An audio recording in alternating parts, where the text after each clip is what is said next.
Kolkata case में CBI ने अब एक चार्जशीट जो है वो कोर्ट में पेश की है। अब कोर्ट में जो चार्जशीट पेश हुई है उसके बाद जो तमाम डॉक्टर, हजारों लाखों की संख्या में डॉक्टर जो प्रोटेस्ट कर रहे हैं, उनकी उम्मीद भी अब टूटने पर आ गई। ये बात इसलिए सामने आई क्योंकि जो चार्जशीट पेश हुई है उसमें जो बातें सामने निकल कर आई हैं उससे कई तरह के सवाल खड़े होते हैं।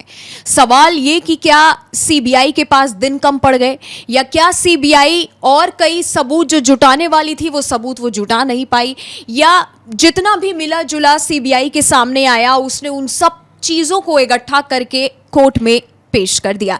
इस कहानी के पीछे का रहस्य और साथ ही आज जो कोर्ट में सुनवाई हुई है उसमें क्या क्या हुआ है उसमें बात करेंगे। मेरे साथ अभिषेक मौजूद हैं। अभिषेक, 58 दिनों के बाद सीबीआई ने फाइनल एक चार्जशीट पेश की है, उसमें क्या क्या मिला है? सबसे बड़ी बात देखिए, चार्जशीट के अंदर जो है वो चार्जशीट 45 पन्नों की है। 58 दिन इस घटना को हुए हैं, लेकिन सीबीआई को जांच करते इस घटना को 53 दिन हुए, 5 दिन कम, यानी कि 14 अगस्त से सीबीआई जांच कर रही थी। अब ये चार्जशीट लेकर ये लोग जो गए थे एसीजीएम कोर्ट सियालदह में, सियालदह कोर्ट में इन्होंने चार्जशीट पेश की। 45 पन्नों की जो चार्जशीट थी उसमें ये इत्तेफाक ही है कि 45 लोगों के बयान दर्ज हैं, 10 लोगों के पॉलीग्राफ टेस्ट का रिपोर्ट दर्ज है। अब जो रिपोर्ट दर्ज है, जो चार्जशीट में लिखी हुई बातें हैं, उसमें चौंकाने वाली बात यह है कि कहते हैं पूरा देश जब ये कह रहा था कि उस डॉक्टर बिटिया के साथ गलत करने वाले आरोपी एक नहीं कई सारे हैं, जबकि कोलकाता पुलिस की जांच ये कर रही थी कि आरोपी एक ही है, वो इकलौता संजय रॉय है। और सीबीआई भी 53 दिन की जांच के बाद ये इस नतीजे पर पहुंची है, जो चार्जशीट पेश करती है उसमें गैंगरेप शब्द का जिक्र नहीं होता।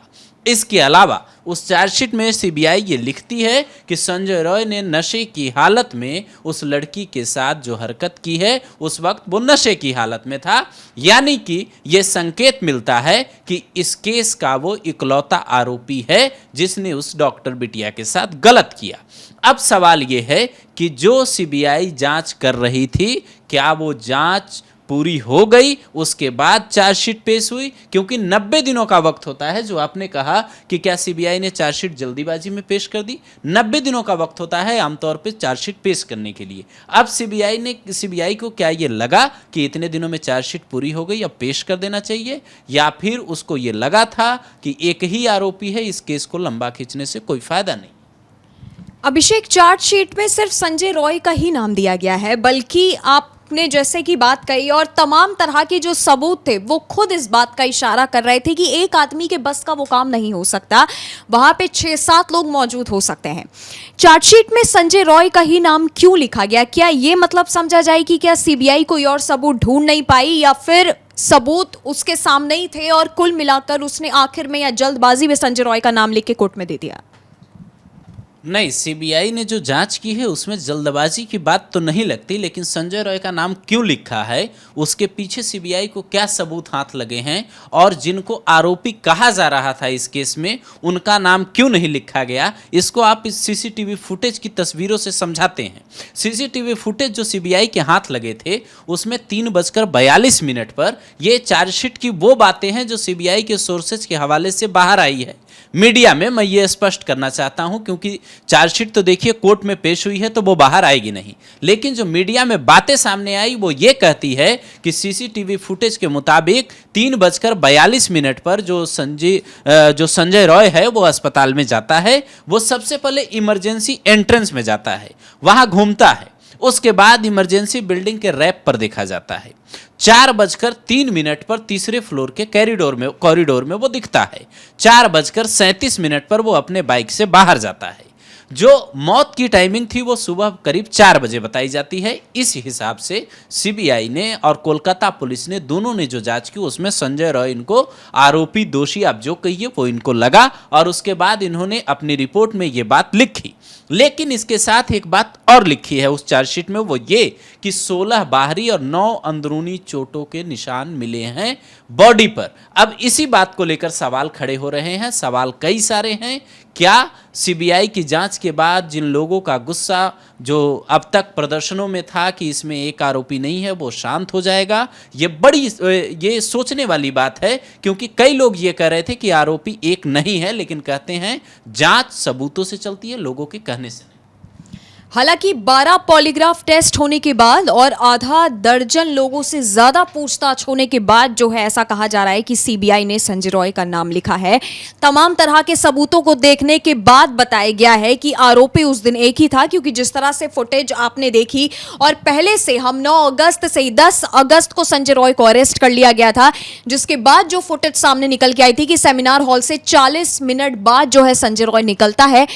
जब घुसता है सेमिनार हॉल में, उसके गले में ब्लूटूथ होता है और ब्लूटूथ भी जो है घटना स्थल पर पाया जाता है, लेकिन कैमरे में दिखाया गया था कि जब 40 मिनट बाद संजय रॉय निकलता है उस कमरे से, उसके गले में ब्लूटूथ नहीं होता, जिसके बाद से हर कोई यही कह रहा था कि आरोपी मेन वही है।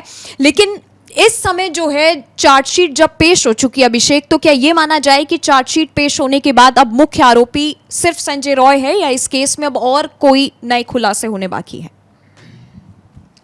नियम ये कहता है कि अगर आप चार्जशीट पेश कर दे कोई भी एजेंसी, तो जांच पूरी हो जाती है एक तरीके से, लेकिन एक ऑप्शन और बचता है, एक विकल्प और बचता है, वो है सप्लीमेंट्री चार्जशीट। और इसका इस्तेमाल ईडी और सीबीआई जैसी एजेंसियां अक्सर करती है। इसको अगर आप हिंदी में कहें तो इसको कहते हैं पूरक चार्जशीट। मतलब चार्जशीट आपने जो पेश की उसे पूरा करने के लिए आपको जांच के दौरान कोई नई चीज मिली और आपने उसके बाद एक नई चार्जशीट पेश की, जिसको सप्लीमेंट्री चार्जशीट कहेंगे। अब क्या होगा इस केस में, जो सीबीआई के अधिकारी बता रहे हैं वो ये कह रहे हैं कि हमारी जांच अभी पूरी नहीं हुई है, जांच जारी है। अब जांच जारी होने का मतलब आप समझिए कि एक चीज तो इसमें जो सबसे बड़ी है वो ये है कि संजय रॉय का नॉर्को टेस्ट नहीं हुआ था, उसने अनुमति नहीं दी थी। तो क्या सीबीआई को इस बात का इंतजार है कि नॉर्को टेस्ट के बाद कोई नया खुलासा होगा? चार्जशीट पेश होने के बाद इस बात की पुष्टि हो जाती है कि केस जो जांच हो रही है उसमें क्या क्या मिला है जांच एजेंसियों को, और इस केस में ये पुष्टि हो गई कि संजय रॉय सीबीआई के हिसाब से इस केस का दोषी है। लेकिन और कौन लोग हैं, क्या और लोग हैं भी या नहीं भी, इस बात पर सवाल अब भी कायम है। चार्जशीट पेश होने के बाद भी ऐसा लगता है कि सीबीआई भी जो सबूत उसको मिले हैं उस हिसाब से नए जो आरोपी हैं, जो ये कहा जा रहा था कि कई और लोग हो सकते हैं, उन तक सीबीआई भी नहीं पहुंच पाई है, या फिर संजय रॉय ही इकलौता आरोपी है, जैसा कि दोनों की जांच में मिला। बिल्कुल। और अब जिस तरह से चार्जशीट पेश हुई और जिस तरह से सप्लीमेंट्री चार्जशीट, जैसा कि आपने बात कही, क्योंकि देखिए प्रोटेस्ट जारी है, जूनियर डॉक्टर्स ने भूख हड़ताल का भी ऐलान किया है। इस समय भी दुर्गा पूजा का टाइम चल रहा है और दुर्गा पूजा के 5वें दिन भी डॉक्टर्स जो हैं सड़कों पर प्रदर्शन कर रहे हैं, क्योंकि डॉक्टर बिटिया को न्याय दिलाना है। लेकिन सीबीआई ने जिस तरह से सिर्फ एक आरोपी के नाम पर संजय रॉय का नाम दिया है, उस पर अब कई सारे सवाल खड़े हो गए हैं। जिस तरह से तमाम सबूत पहले से उस डॉक्टर के पूरे शरीर में 14 से 15 चोटों के निशान थे, जिसके बाद ये जो आरजी कर के बच्चों का भी कहना था कि किसी एक आदमी कि पॉसिबल ये हो ही नहीं सकता कि कोई एक आदमी इतनी क्रूरता किसी के साथ करे। खैर, अब वो जांच का विषय है और 90 दिन का टाइम जिस तरह से सीबीआई को मिलता है, लेकिन अब जो चार्जशीट आई है उस पर कई सवाल खड़े हैं। अब इस केस में आगे क्या होता है, क्या कोई नए आरोपी और निकलकर सामने आते हैं, या सीबीआई सिर्फ संजय रॉय का नाम देने के बाद ही इस केस में फुल स्टॉप लगाती है, ये अब देखने वाली बात होगी। आपका अगर हमसे कोई सवाल है तो वो आप हमें नीचे कमेंट सेक्शन में कमेंट करके बता सकते हैं।